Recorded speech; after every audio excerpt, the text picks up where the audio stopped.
It's time for the Splash Live from Civic Center TV, featuring stories from and about people like you in the greater West Bloomfield area. Simulcast on cable, 89.3 Lakes FM, social media, and the web. Now live from Green Media Center on Walnut Lake Road, it's the Splash Live. Live, local, social. It's the Splash Live on Civic Center TV and 89.3 Lakes FM. I'm your host, Jake Schaff, going over all of the biggest news and events from right here in Greater West Bloomfield.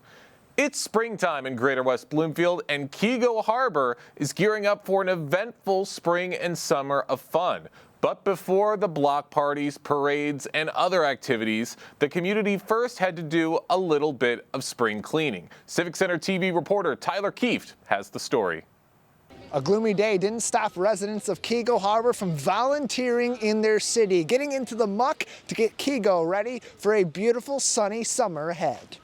Every year, rain or shine, Mary Burke is one of the volunteers who gives up a weekend afternoon to get her hands dirty helping her neighbors, an effort she says connects her to friends and her home. When you come down here and you see all those leaves clogging up the canal, and you know that just a couple hours of work with 10 people could, make a big difference like that.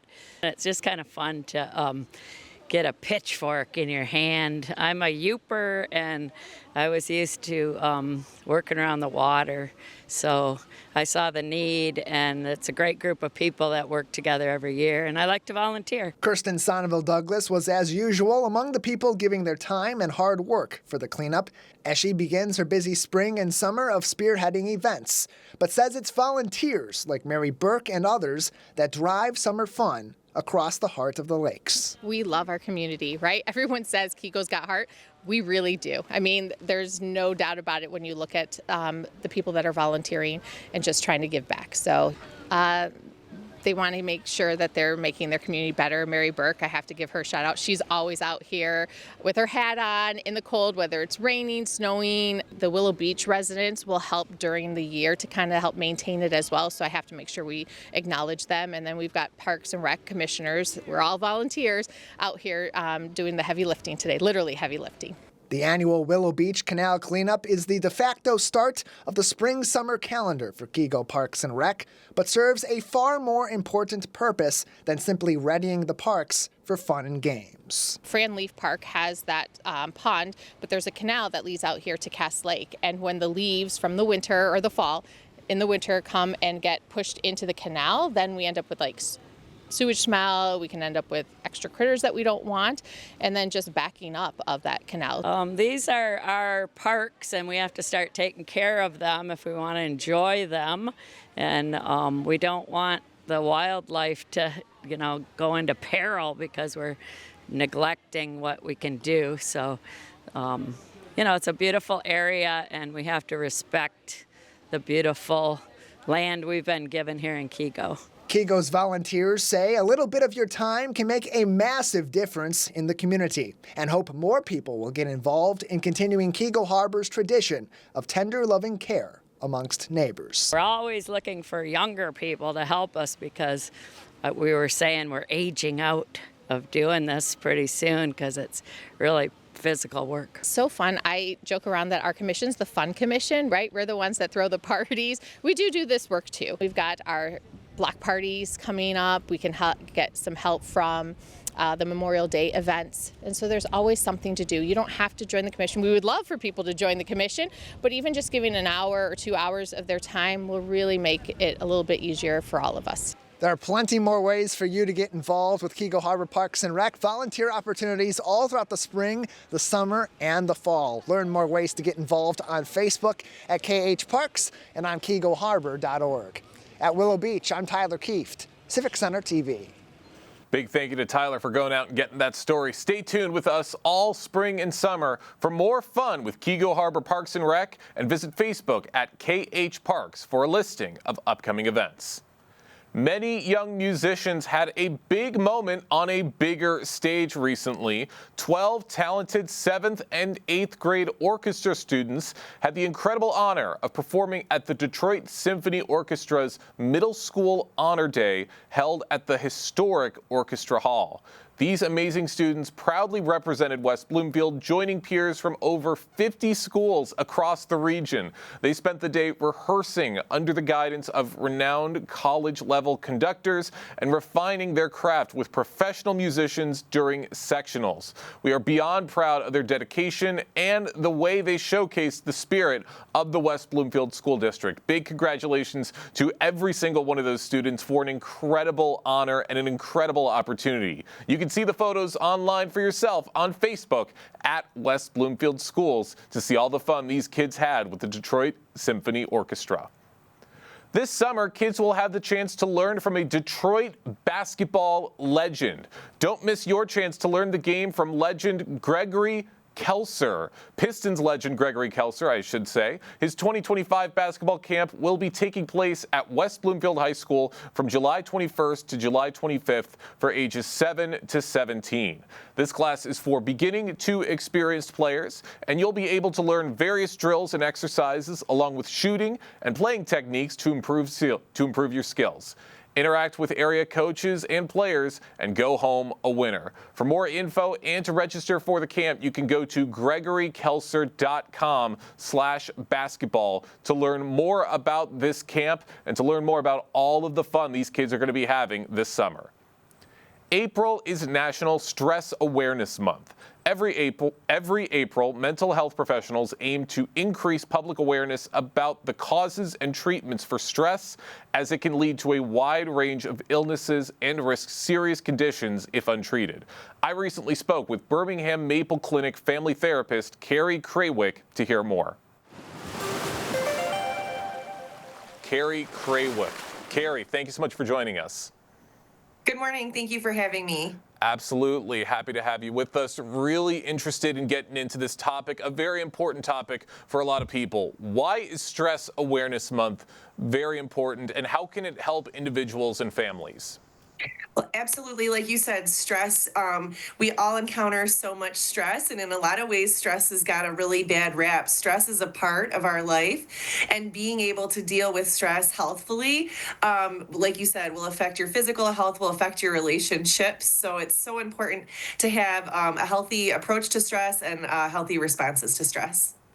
That's right. It's a natural part of life. We're all going to be experiencing stress in some way, shape, or form, whether that's with work, whether that's with your personal life, with relationships. Stress is always going to be there. What are some of the most common sources of stress for families today, would you say? Gosh, I think it ranges. I mean, certainly they're just busy schedules. And I think even too, like maybe a misinterpretation about stress, that actually people who get stressed out about stress actually have much worse reactions to stress. So people who can really sort of embrace stress or recognize that like we're meant to do hard things. Okay, looks like we have a screen freeze for a moment. Oh, we're all set. Sorry about that. Looks like we had a quick audio glitch or a video glitch, but we're all back. Just Okay. Continue your answer. Sure. So what I was saying, of course, busy schedules, a lot of comparison, social comparison. Are we doing what we're supposed to be doing, what we should be doing? Are we doing as much as someone else? Workplace stress certainly demands at work, and the things that people face there, demands at school. There's a lot of pressure because we're exposed to so much information. Also, things in the news that might be hurtful or harmful or upsetting certainly cause some people stress. So like I was saying, though, people often just stress about being stressed. And what we've seen, especially even since the time of the pandemic and working from home, is there's actual like a repulsion to stress, which actually causes people more stress. Stressing about stress, no part of that sounds enjoyable, but it's common. And it's also common in some of the younger residents of the community, children and teens. Mm-hmm. How can parents recognize signs of stress in their children? Yeah, I think it's so interesting. Well, you're absolutely right. So being able to turn to your close family for supports, for friends, is actually helps everybody do stress better. So when we're able to turn to our loved ones and say, hey, I'm stressed, and they're able to be supportive to us, it helps both people stress less. It helps release healthy hormones. So it is really important to be noticing whom in our lives is stressed and how can we be supportive to them. One thing though is that often someone else's stress might stress us out. So some interesting new information too is coming out about how, of course, males and females even biologically respond to stress differently. So whereas a male child or a male adult may look more irritable and more aggressive, that may be their sort of outward display of stress, whereas maybe a female may look more avoidant, more depressed, maybe more internally anxious. That may be their way. And so as a parent, you're going to have to sort of approach your children differently and recognize that the common theme may be stress.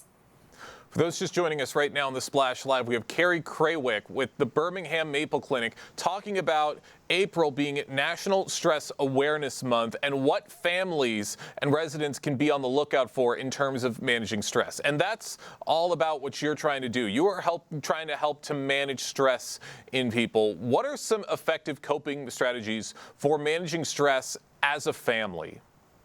Sure. So, well, certainly, like we were saying, so stress can affect our sort of our physical health.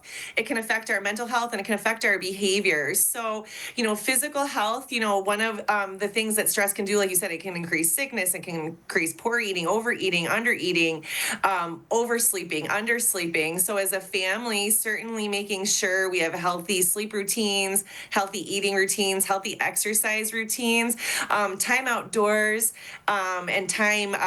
Even time together and time with physical touch, hugging, holding hands, all of those things serve to reduce stress. Sounds like a big component in a lot of those things you just said is self-care, which plays a huge role in reducing stress. But I understand that a lot of people, especially busy parents with a lot of things that they have on their plate, it can be hard to make the time for it. So how can busy parents make time for things like self-care?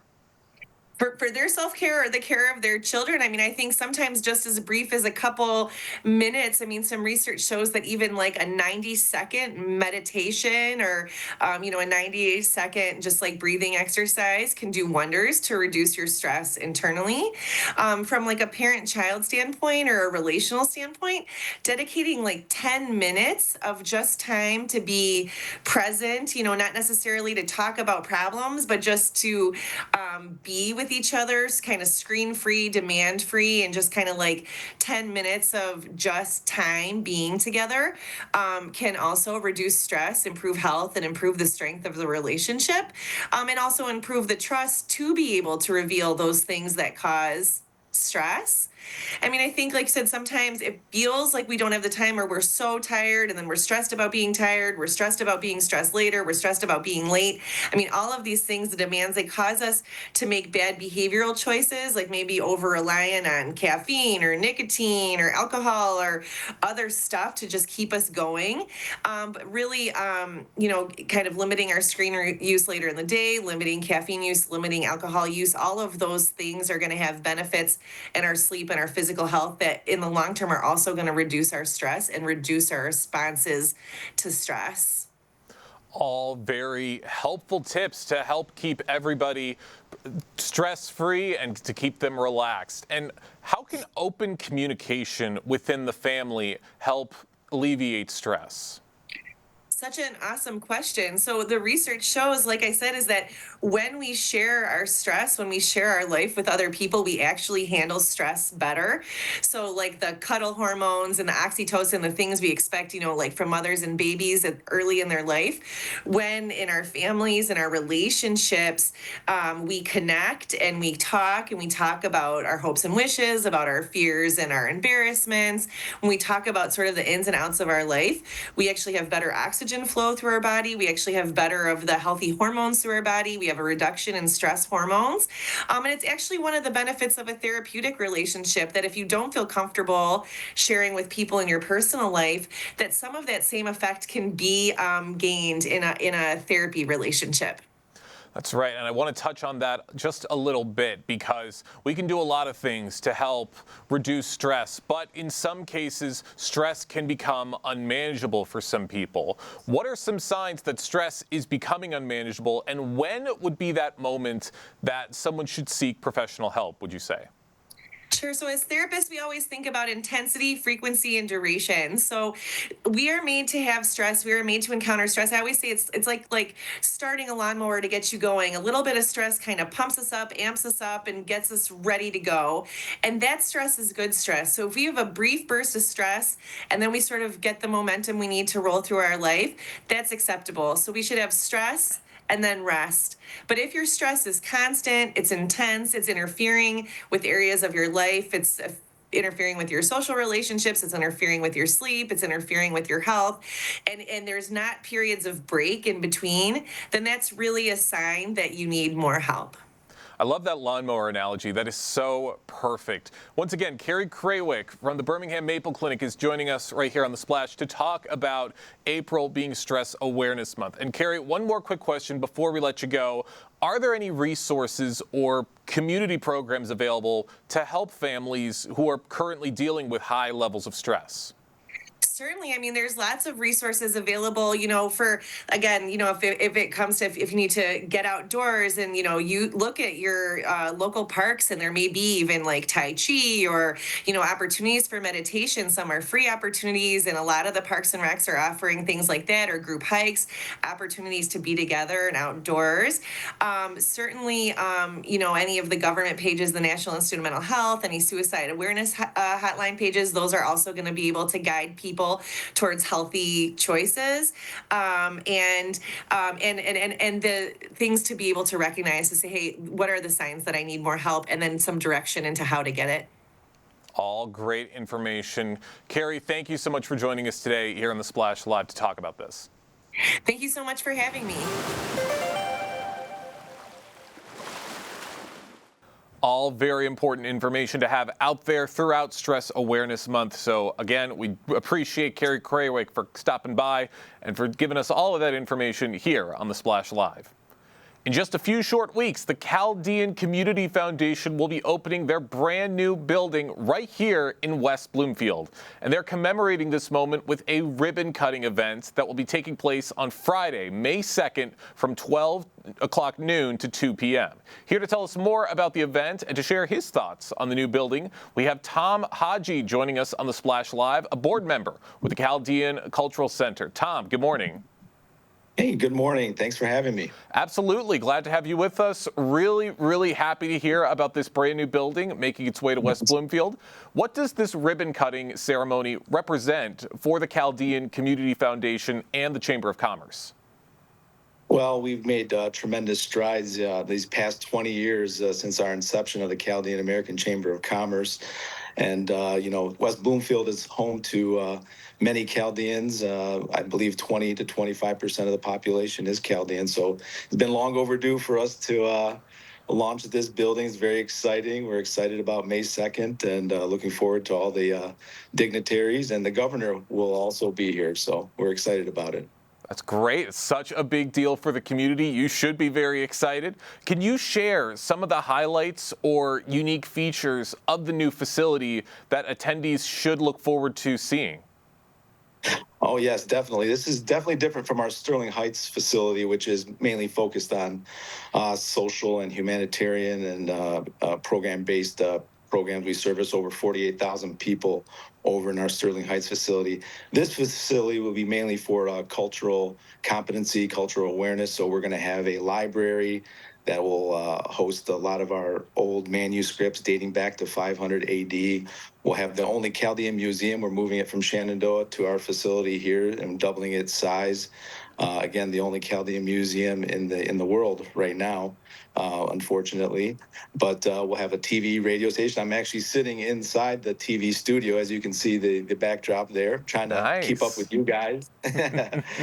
So, but we have a theater, we have a gymnasium, we have a community kitchen. We'll have classes to teach the community, Chaldean and non-Chaldean. Everyone is welcome to come and sit on the classes and learn our food, learn our heritage, learn about our culture. It's going to be exciting. Man, this place sounds awesome. I can't wait to see it. But why was right now the right time for the foundation and the chamber to expand or relocate into a new facility? Yeah, we're definitely expanding. We've made some great strides. Michigan is our home. It's been our home for almost 100 years now. The first Chaldean pioneers came here uh, looking for opportunity, automotive jobs, and then obviously our background being merchants, we got into the grocery business and have expanded since then into many other careers. We even have Chaldean that's in NASA, and Chaldean is doing amazing things. We had a Time Magazine Chaldean of the year, Person of the Year. I mean, so and Michigan has been our home. West Bloomfield has been our home, like I mentioned. So it's been long overdue. We've been looking at this building actually for the last 10 years, waiting for an opportunity to purchase it, and the time came late in 2022 where we pulled the trigger. So. Awesome. And I'm sure everybody in the community is very, very excited and can't wait to see this new building. What kinds of services or initiatives will this new facility allow the foundation and chamber to offer that weren't possible before? Yeah, like I mentioned, we have classrooms here as well that will teach, our language, our heritage language, Aramaic.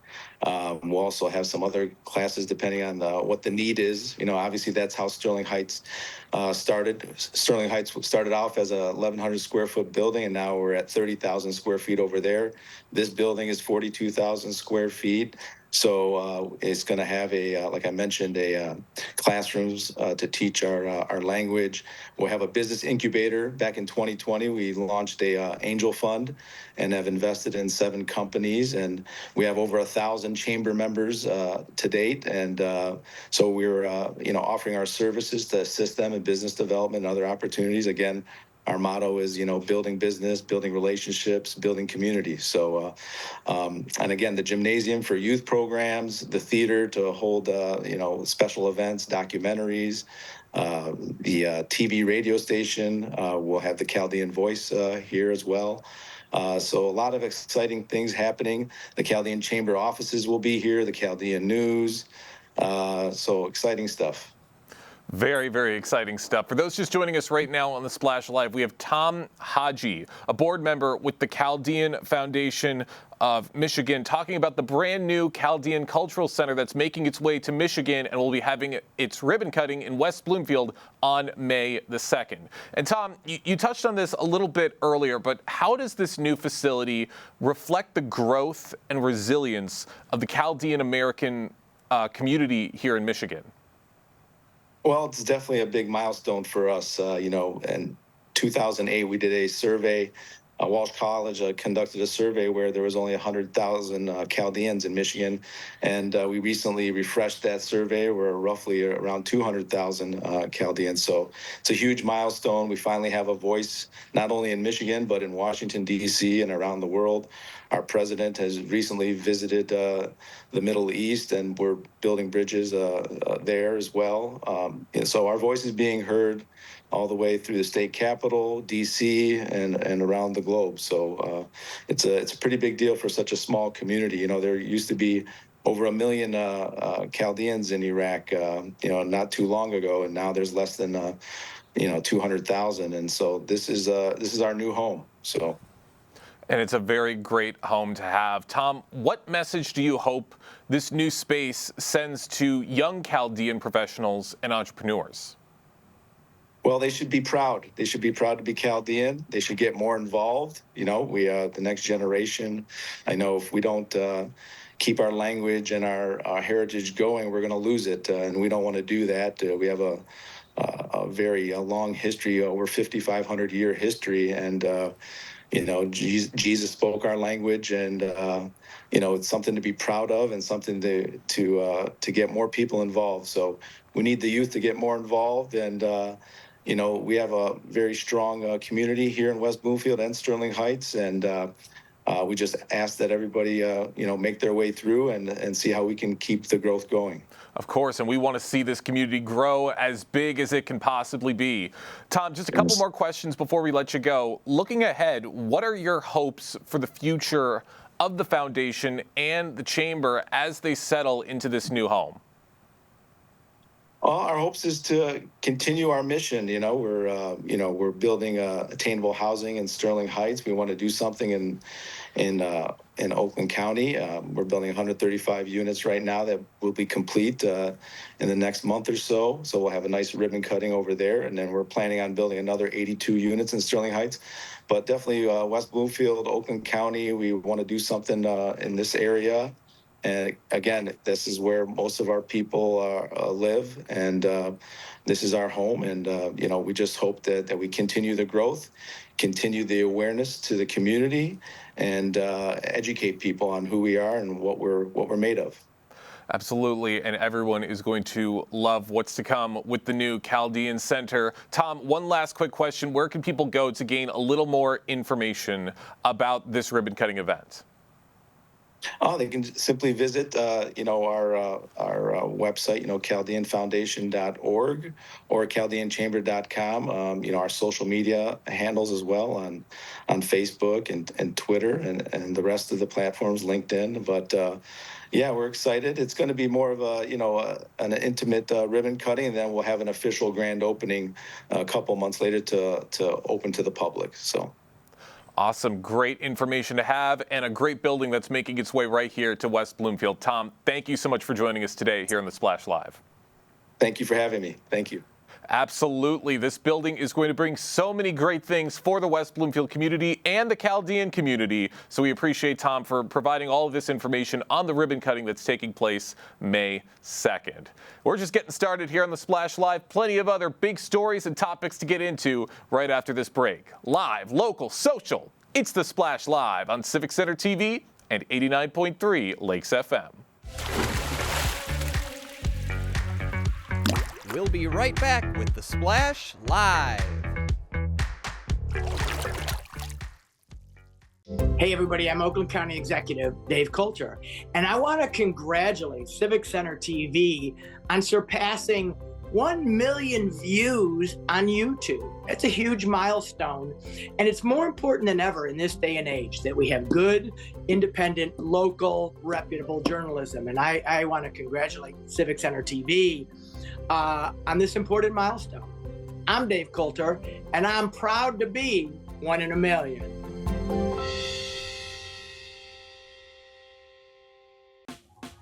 Last week, Brandon met a girl on a dating app. One day after work, he finally found the courage to ask her out. No answer. He started to panic. Was he being too pushy? Maybe it was too... Hey, sorry I didn't respond. I was driving. I would love to go on a date. How does tonight sound? Brandon tried to play it cool, but inside he knew.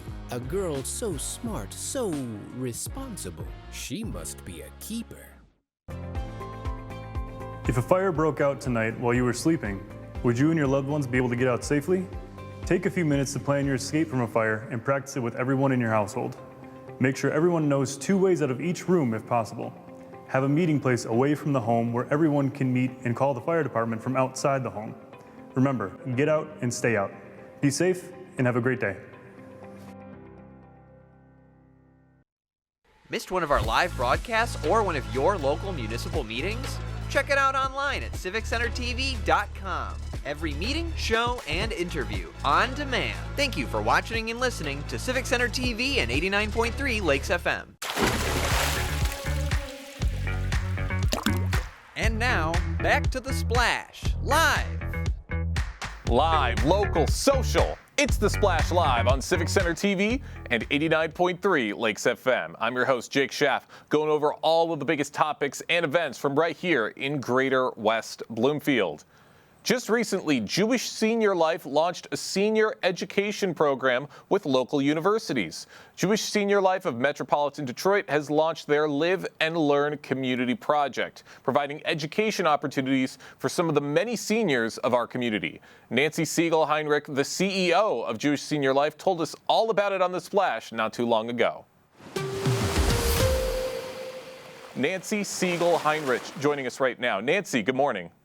Good morning. How are you? I'm really good, and I'm really interested to get into this conversation. It really captured my attention. So let's get into the Live and Learn community with Jewish Senior Life. How did that idea get started?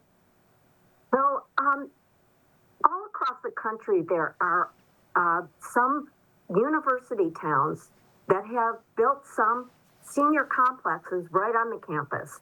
And those communities allow the residents, the senior residents, to come in and learn with the students. I love that idea. I've always felt like the best thing in the world to do in retirement would be to go back to college, to learn with friends, and especially if tests were not involved or writing papers. So I knew I couldn't bring our residences to a campus, and it would be difficult to bring my residents to campuses outside of our immediate environment. So I thought, why not bring the university to our communities, which is what we've done. And that is amazing. That's great that you're able to provide that immersive, that true college experience to these seniors. And you're doing so with the partnership from Oakland University. How does that help to enhance the educational experience for the seniors? Well, Oakland University has the highest level of educational offerings around. And we just enjoy their faculty so much, and the range of classes that they can bring to our residents. The content has been superb that they've helped us provide. So it's been an unbelievable partnership.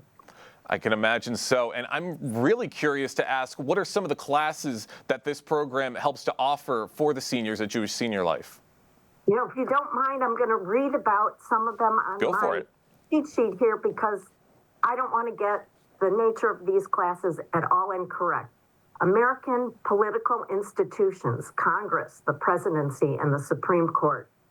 And now a word from our sponsor, a look back at early TV advertising.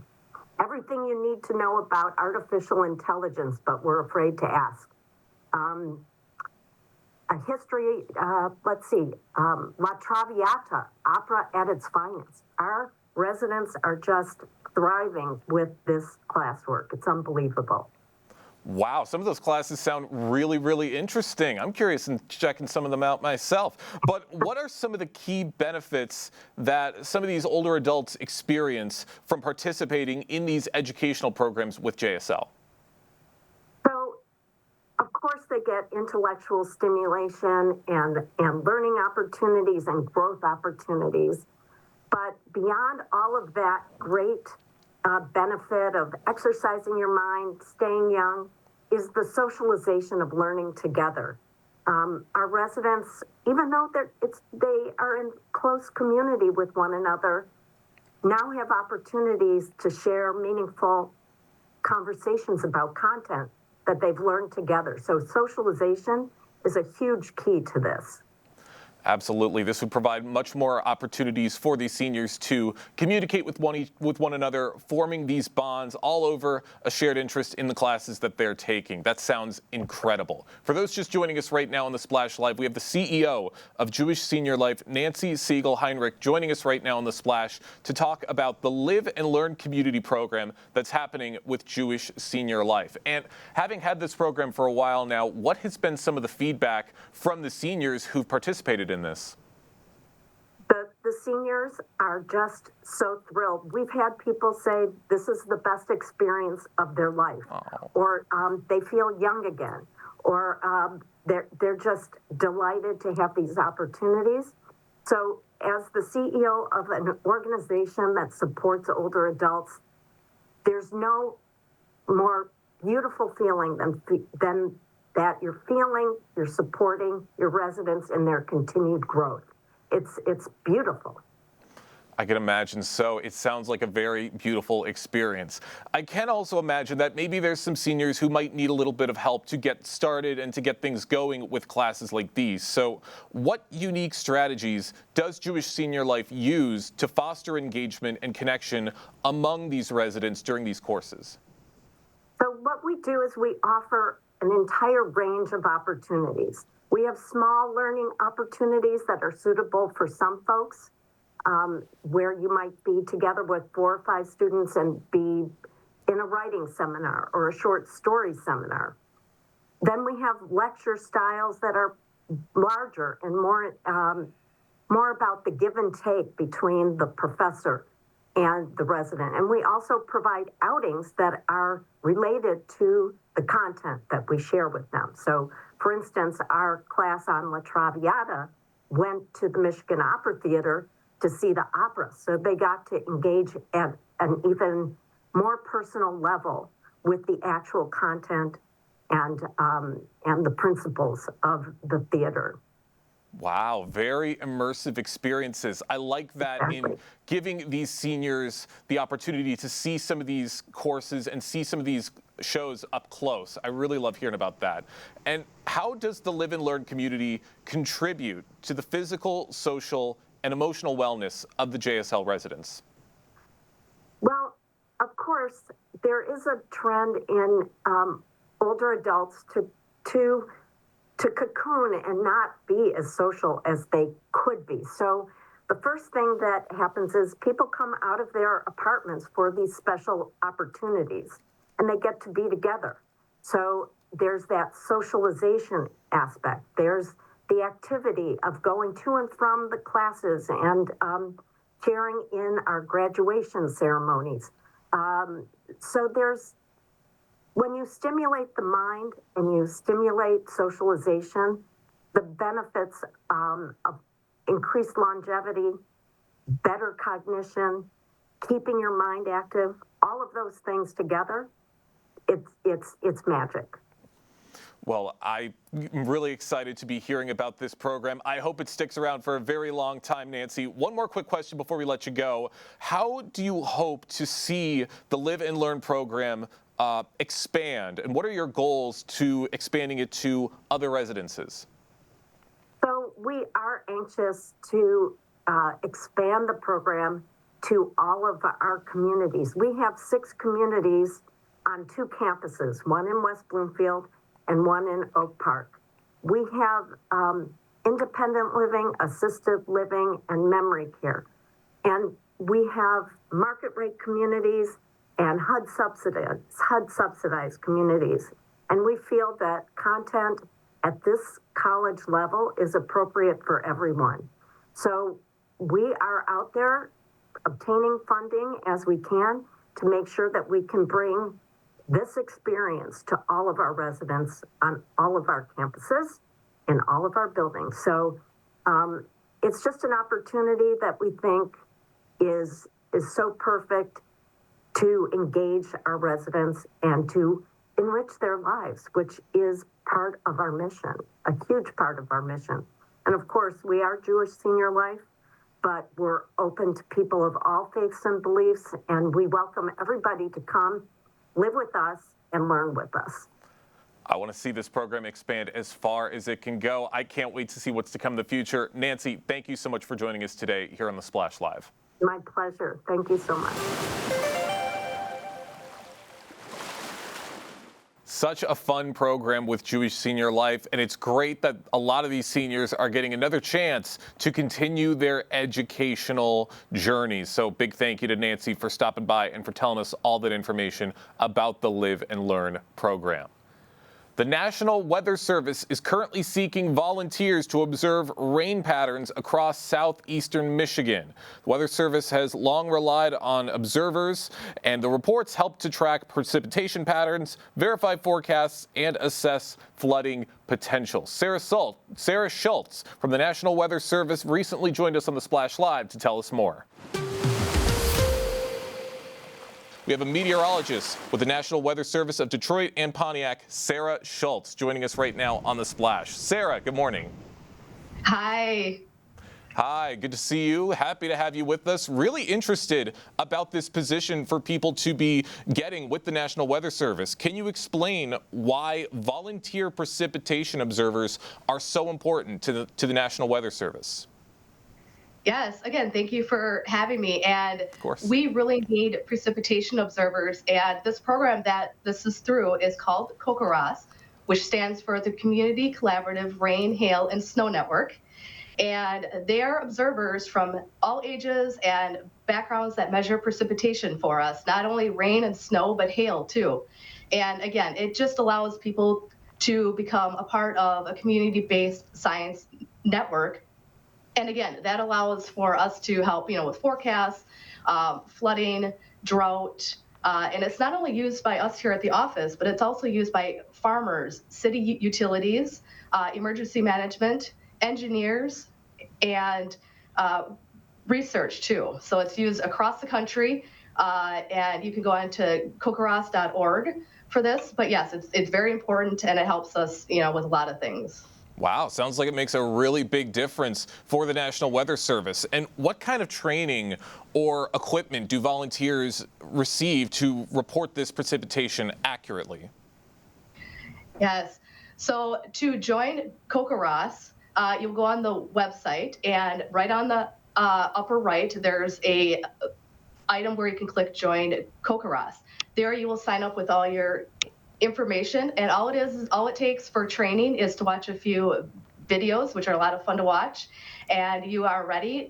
One thing I do want to preference is we want to make sure that your rain gauge, because you will also have to buy a rain gauge. So it's a pretty inexpensive rain gauge. I have example of one of the rain gauges right here. Oh, wow. So this is our Google rain gauge, yes. It's got spikes on it, but you can also there's two versions that you can get. So there's two. But you can go and buy a rain gauge. They're about $40 to $60. And once you get that, you can start measuring the precipitation. And again, watch the training videos. And once you get your rain gauge sighted properly, because that's very important, is we don't want people to put them under a tree or right next to a house. So we want to make sure that it is sighted well. But yeah, once you get all that set up, it's real easy, fun training, and you're good to go. Right. I can imagine if you set something like that under a tree or by a house, there'd be a bigger influx of rain, and that might affect some of the measurements. So, of course, you want it to be as accurate as possible. And are there specific areas in southeastern Michigan that are in a greater need for some of these volunteer observers? Yeah, there is, especially our less populated areas, especially up in the Thumb area. We really need observers up there. Especially for rainfall and snowfall too. Snowfall, we can only see so much with the radar up there. And so if we have, we need especially those snowfall reports to help us gauge, like, okay, how much is actually coming off the lake. Lake effect snow is actually very hard to forecast. So when we get reports, that helps us a lot. That's right. It is important to keep track of snow right now. Even though spring has officially sprung, snow is still a very big possibility. I saw some snow just yesterday. It's still possible anywhere you see it. So what has been the public response so far in terms of this call to the volunteers? It has been very good. Right now, the month of March, we are in what we have it titled Rain Gauge Rally. And so it's kind of like a March Madness, but we just encourage people to sign up, get as many volunteers signed up as we can. So yeah, if you can go on and sign up, that would be great. That's right. We have meteorologist Sarah Schultz joining us right now from the National Weather Service of Detroit and Pontiac, talking about the call for precipitation trackers and observers for the National Weather Services. And have past observations from volunteers, has that led to a significant improvements involving weather forecasting or emergency preparedness? Oh, yes, it definitely has, and it continues to do so. And the more observers that we can get to measure precipitation, correctly and, accurately, that actually allows, better forecasts, and it allows for a more complete and detailed picture of what's actually going on. Because we all know, living in this state, that it can be snowing at one location and raining a few miles away. So having that bigger picture is essential across the board.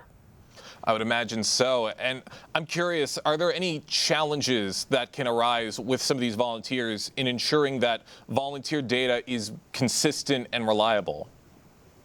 The biggest issue that we run into is just, we want to properly train. And so, another one is where the precipitation gauge is.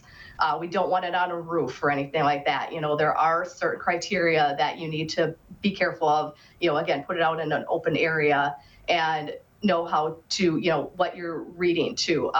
Another big concern too that we look at every day, we actually quality control the data that comes in from the observers, and a lot of times, just like common mistakes that are made, are just moving that decimal point over. So instead of raining 0.14 inches, they might have incorrectly put 1.4 inches, which is a huge difference. But we try to catch that at the office when that comes in.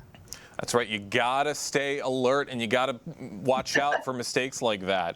And the Weather Service, of course, in the news, there have been some recent budget cuts to the National Oceanic and Atmospheric Administration, which does, of course, include the Weather Service. How does the Weather Service plan to maintain its level of service despite some of these budget cuts that have taken place?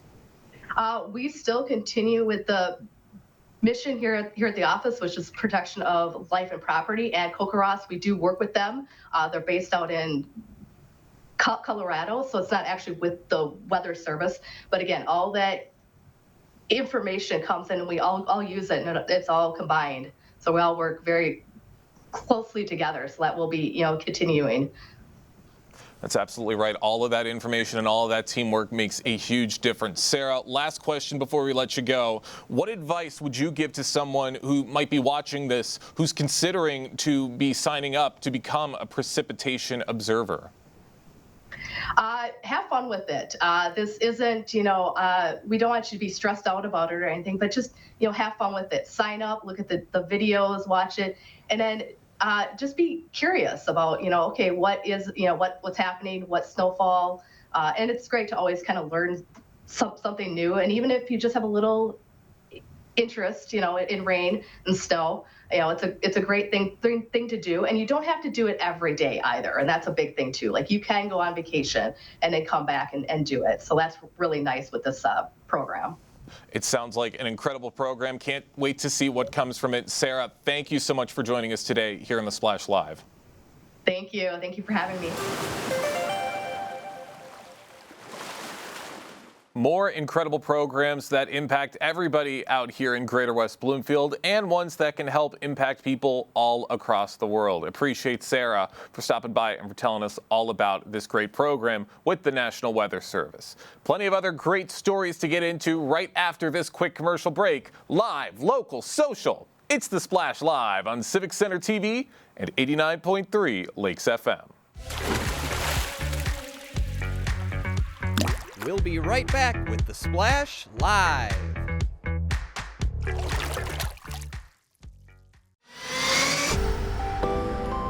So much is happening in your community.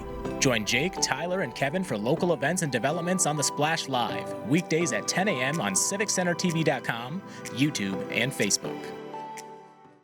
When I was in foster care, I never knew when I would have to move, so I always had my suitcase ready to go.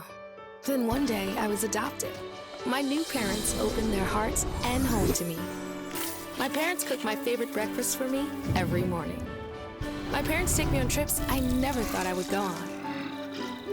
They gave me a home and an even better reason to use that suitcase. My parents aren't perfect, but they're perfect for me. Find local municipal meetings at our program schedule on CivicCenterTV.com. Find when your meetings air live or when they're replaying on our Civic Center TV live stream. Find it all at CivicCenterTV.com and click Schedule at the top of the screen.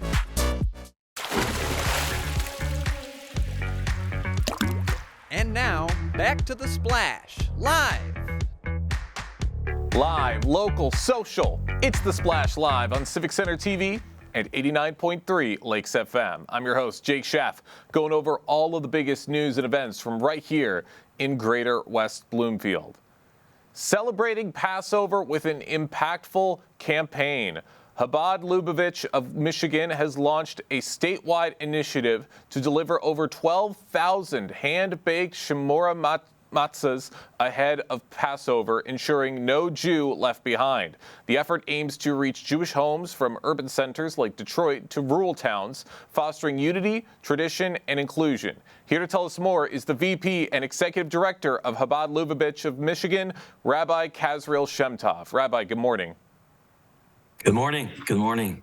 Good to be here. Absolutely. Happy to have you with us and really interested in learning about this incredible campaign. What inspired this year's No Jew Left Behind campaign, and how has the West Bloomfield community been involved in supporting or receiving it?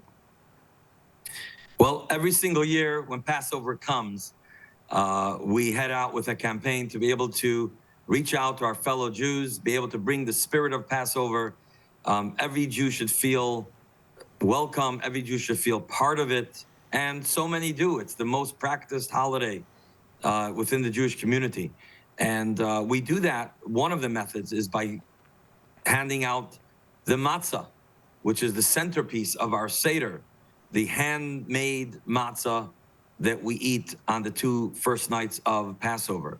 Now, in previous years, you may remember we had these mitzvah mobiles, mitzvah tanks, we call them, to bring this all over the community. Over the last few years, we've done that, and we hand out these matzahs individually to Jewish homes. And this year, there was an inspiration by some of the members of the community, some of the rabbis, that if until now we reached a few thousand members, why not go all the way and try to reach every single Jew? And I heard you mention in the opening that we reached 12,000 Jewish families. The number is now up to already 15 or 16,000.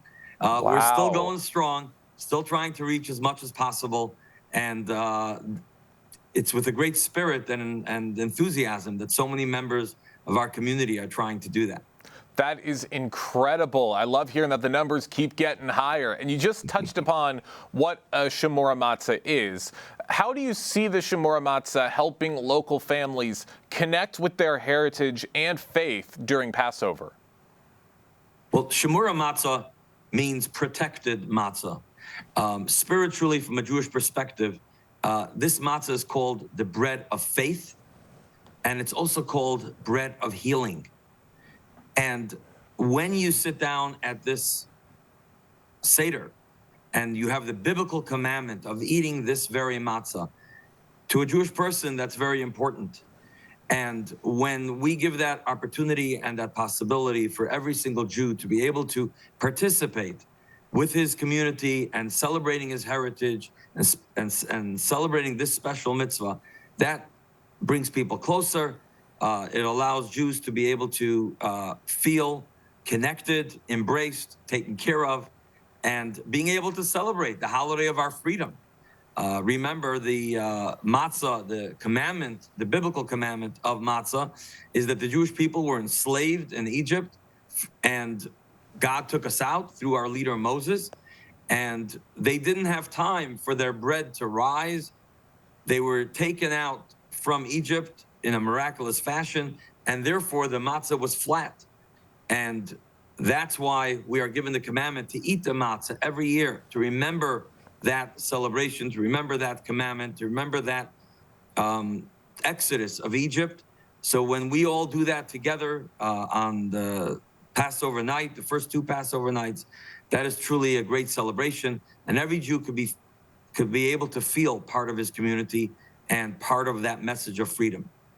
That's amazing. You always love hearing about stuff like that, and you hear about the importance of messages like this and what they mean for the community. How can West Bloomfield residents, Jewish or not, support or get involved with initiatives like this Matzah mission?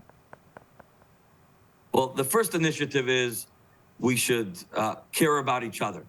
And that goes to the Jewish community and every human being and every person at a time like this can be, can learn that lesson.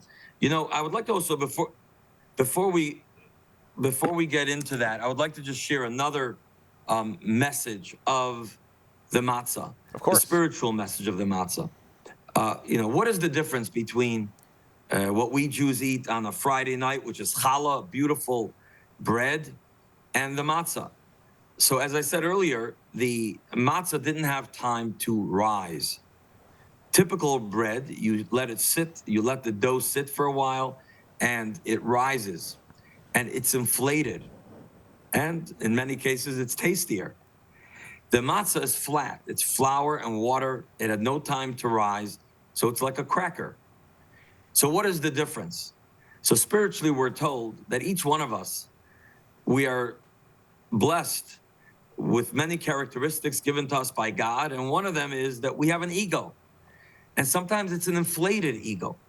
And when we have an inflated ego, sometimes we think more about ourselves than our fellow human being. We think more about ourselves than we think about God, the creator of the universe. When we have matzah, which is not inflated, that represents us with humility. And when a person has humility, we realize it's not all about me. It's not all my achievement. I was given these blessings by God, and therefore I was able to do what I do. And therefore I have to try to connect with what God has to offer me. And I also have to look at another human being and try to embrace him. So when it comes to Pesach, we say, to Passover, we say, how do you go free? How do you go free from your limitations? By being more humble, by being more the matzah, which is not inflated. And that is a message that all of us can participate in. Because if we can all find that humility, we can go free. We don't have to be shackled by our own limitations. We can allow ourselves to go free and embrace each other and accomplish so much more. In terms of, on a practical level, with this campaign, as you have asked, I would suggest every single Jew to see if they have any friends and be able to invite them for a Seder, be able to invite them to participate in the holiday. As Chabad, we have a website, chabadmi.com. If there's anyone that doesn't have a place for a Seder or needs the matzah or any other of the needs of the Passover holiday, please let us know and we can find a way to help out. And to the general community, this is a wonderful time to be able to celebrate with each other the message of freedom, which is a message dear to the hearts of every American and every one of us, and the message of humility, to be able to think about each other, not only about ourselves. Very well said. For those just joining us on the Splash Live, we have Rabbi Kazriel Shemtov, the Executive Director of Chabad Lubavitch, joining us right now on the Splash Live to talk about the incredible matzah mission that is currently being taken place and has provided, I believe you said 16,000 matzah meals to people at this point. I mean, that is just incredible. 16,000 packages with a handmade matzah. I would like to show you one, if you don't mind. Of course. The package looks like this, which is a box of handmade matzah. It also has a little bit of wine as a message of the 4 cups of wine that we drink by the Seder. And a handmade matzah looks like this. Ooh. This was made handmade, not machine. They put together flour and water, put it into an oven, and it was all created within 18 minutes. Very quick process, because you don't give it time to rise. Right. It's actually takes a lot of effort and it's expensive, this matzah. And by us sending this out, it's really a message of to each and every one to be able to have this mitzvah of matzah, and also if there's a need for more help, to be able to reach out for more help. That's exactly right. Rabbi, we are running short on time. I'd love to get so much more information about this, but I am just going to ask one more question. In your experience, what impact does a small gesture like the delivery of a single piece of matzah have on someone spiritually or emotionally in our community? I personally received a few calls of individuals who I'd never met before. And they say, I came home and I see this package. Is this real? Is this from you? This is amazing. How did you know where I live? I feel so connected. And I asked them, do you have a place for your Seder? And they said no. And I immediately told them about a Seder and connected them with a local Chabad center for them to be able to appreciate it. So this reaching out and touching an individual, and each one of us can do that in so many ways, is truly impactful. Absolutely, it certainly is, and we appreciate everything that you do for the community and everything that you have done with this mission. Rabbi Shemtov, thank you so much for joining us today, this morning on the Splash Live. Thank you very much. May everyone blessed with a kosher and happy Passover. Absolutely. Thank you. And this was such a lovely story and a lovely mission that Chabad Lubavitch is taking place right now. And it's the perfect kind of story to wrap up our show today. That is going to do it for us today here on the Splash Live. I want to say a big thank you to all of our guests for stopping by and for sharing all of their information and the guidelines that make this community what it is. And big thank you to Calvin Brown and Kevin McIntosh at Master Control. I've been your host, Jake Schaff. Live, local, social. It's the Splash Live on Civic Center TV and 89.3 Lakes FM.